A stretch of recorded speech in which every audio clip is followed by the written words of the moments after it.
Okay, so we're down towards stanza 3 now, after talking about how the gaps in the wall appear. And I let my neighbour know beyond the hill, he says. And so he lets his neighbour know, and the two of them walk the line together, fixing the wall. To each the boulders that have fallen to each. So fixing the wall where the stones or the boulders have fallen on their side.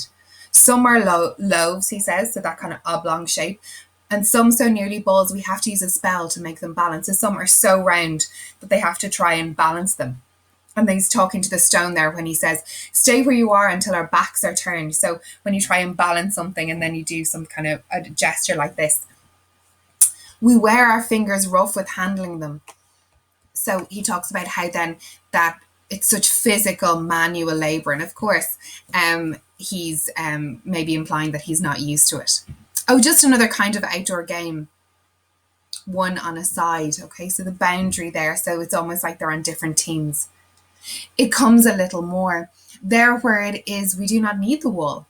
And he says, well, like, why? There comes a point in the land where they don't need the wall. He is all pine. So his neighbour's farm is all pine trees, and I am apple orchard. My apple trees will never get across and eat the cones from under his pines, I tell him. So he says to his neighbour, we don't really need the wall here because I am apple orchard and you're pine, so it doesn't matter. And the neighbour says, good fences make good neighbours. So good, clear barriers make good friends, or good, clear structures. But spring is the mischief in me, Frost says, and I wonder if I could put a notion in his head. But why do they make good neighbours? So Frost questions why his neighbour thinks good fences make good neighbours. Isn't it where there are cows?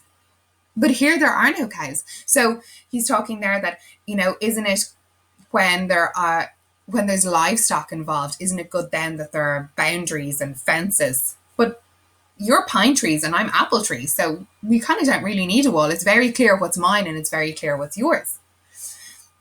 But here there are no cows.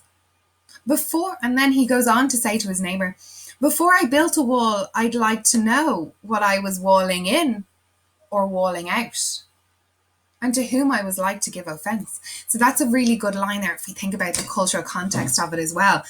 What if Trump was to build a wall, what is he walling in and what is he walling out? And who am I like to give offence? Something there is that doesn't love a wall, that wants it down. I could say elves to him, but it's not elves exactly, and I'd rather he said it for himself. So Frost goes a little bit further now, and he's making a judgment on his neighbour. I'd like for him to come up with that idea himself. I see him there bringing a stone grasped firmly by the top in each hand, like an old stone savage armed. So he's created a very clear image of his neighbour, who's a very big man, and he's able to carry a stone, one in each hand, like an old stone savage. So he's talking maybe like a Neanderthal man who's carrying stones as a tool, or armed like that. That would be his weaponry. So he's making an implication here about what kind of person his neighbour is.